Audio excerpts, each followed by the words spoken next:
And it's time now for our In Focus Health segment. And of course, we are joined by our health reporter, Lindord Moudou. Hi, Lindord. Hello, Dimiake. So you have some interesting news on female condoms today. Absolutely. Well, the female condom has long been available in America, but a non-governmental organization is advocating for better worldwide access to the female birth control and protective device. Advocates say, just like the male condom, the female condom is an important tool for protection against the AIDS virus. Sarah Sepel is president of the Center for Health and Gender Equity. The idea of the female condom is that it is a tool that it was designed for women to initiate. So we have, let's say in sub-Saharan Africa, 60% of those infected are women and girls. And here's a tool that, if women have access to it, can prevent further HIV infection. Sepel says the female condom is the only means of protection for women that provides a significant reduction in the transmission of sexually transmitted diseases as well as unwanted pregnancy. She says it empowers women and puts them in control. What we've heard in talking to women on the ground in countries is that there has been a challenge in terms of negotiating male condom use. So if the man, for whatever reason, has an excuse for why he's not going to use the male condom, what women have been able to do, who have access to the product and the programming, can say, well, okay, we don't have to use yours, we can use mine. I have a female condom. The birth control and protective device can be worn 8 hours prior to sexual intercourse. Both male and female condom should not be used at the same time. However, Sepel says they complement each other. When male and female condoms are introduced alongside each other and are available together, it does increase the number of protected sex acts, which is huge when we're talking about 80% of the HIV infections transmitted are transmitted sexually. A UNAIDS report says that in 2009, around 26 million female condoms were provided through international and non-governmental sources, compared to about 11 million in 2006.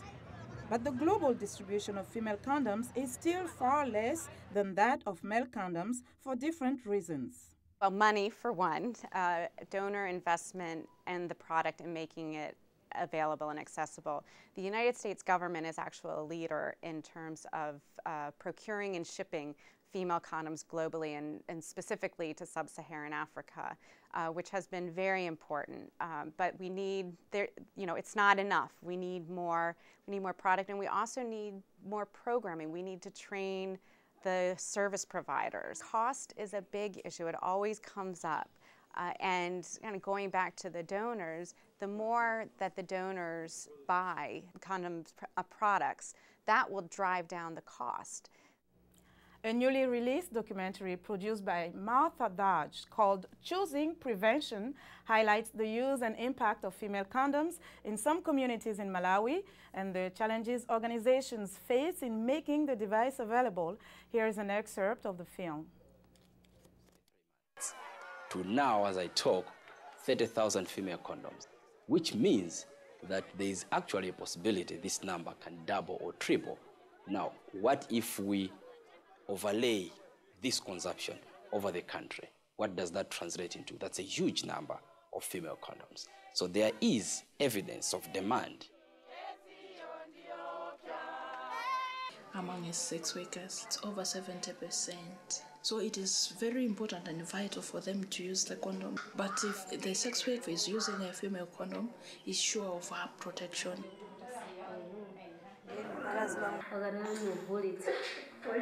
You can see from her that the husband is refusing to use condoms. We need more sensitization meetings. We need to teach them the importance of using condoms. I started working in this project in June 2008. In our tradition, they say men, they are very difficult, but I found it very nice. When I approached them, they asked me so many questions concerning about female condoms, how the women can wear them. And joining us in the studio now is Martha Dodge, independent video journalist and the producer of Choosing Prevention. Martha, welcome to the program. Thank you very much. It's a very interesting documentary, I had to say. Thank you. Thank you. Well, you spent 3 weeks in Malawi to put this together. Tell us about how women receive the female condom in the communities you visited. Overall, what I found was that everyone was very positive. People were eager to learn about the condom. Those who were using it used it frequently. I found couples who were married where one person had HIV/AIDS and the other person did not. They were using it, saying that it created peace in their family. So overall, the impact was very positive. So what did women understand exactly about this device, the condom? What was it there for? The greatest message in terms of promoting the condom was that it saves lives. That ultimately this is about saving one's life, and that HIV/AIDS in a country like Malawi where 1 in 9 people have HIV/AIDS, it's important that everybody protects themselves. And the fact that they were able to have their own condom, was that something that they felt was empowering them? Yes, that's one of the greatest elements to the female condom, is that women are able to control and use the condom. So if the man chooses not to use a condom, she can insert her own condom herself, and therefore she is protected and he is protected. And speaking of men, we saw in your film that there was a big involvement of men in the awareness process, the campaign. Tell us about why they were so involved.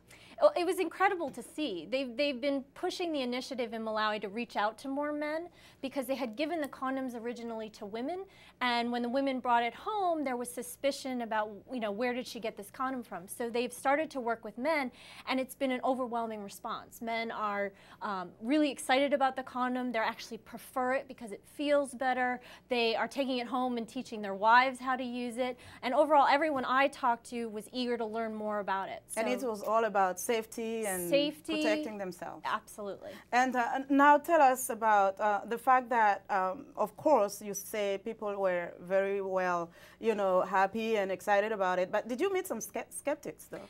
I did meet some skeptics. Most of the skeptics I met were people who had never heard of the condom or had never seen it, so they were sort of confused by it. And then there were a few maybe who said, no, I've tried it and I didn't like it. But overall, the majority were really eager to learn more about the condom. In the fact they were even begging to the camera, please give us more condoms, please send them. What type of challenges did you come across when you were filming?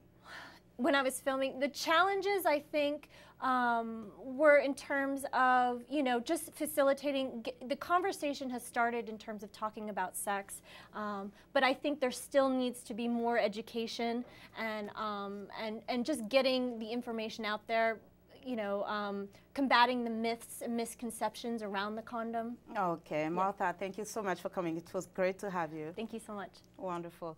And that was Martha Dodge, producer of the documentary Choosing Prevention.